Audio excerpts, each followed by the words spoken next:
现在家里的电器也越来越多，家庭的电路有的时候也出现一些问题，所以说呢，咱家里有一块万用表还是非常有必要的啊。但是有好多人他不会用，今天呢给大家说一下这个万用表怎么使用。我们打开看一下啊，这个里面呢还有一个说明书，然后也有详细的说明。这两个表笔，这个黑色的是插在这个 COM 端，这个红色的呢插在另一个端口。再看一下它的量存，这个是关闭档位，这个呢可以测量电阻、二极管、通断，这个是测电容，这个 NCV 测量这个地方有没有电源，也可以测量断点。这个一个电压的符号上面带着一个直线，这是测直流电。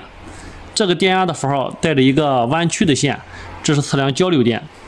上边3个档位是测量电流的，你看这个是测量4安以内的，这个是测量40安以内的，这个测量600安以内的，这是测量交流电的啊。我们具体来看一下。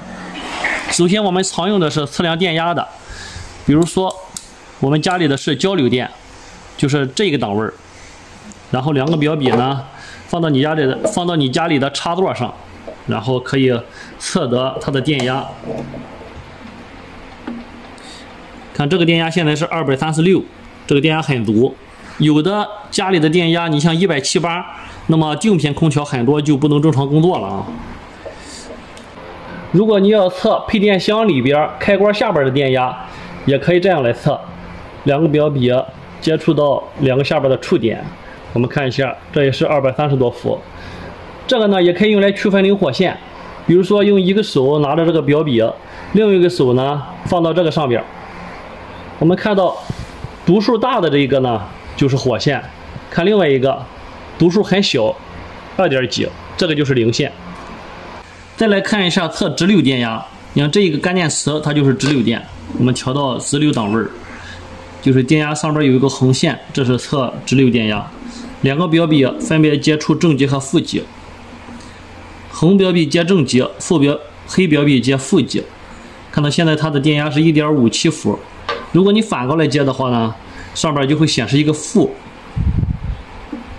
看到了吧？负的 1.58 伏啊，这是测量直流电。再来看一下这个档位，就是电流档。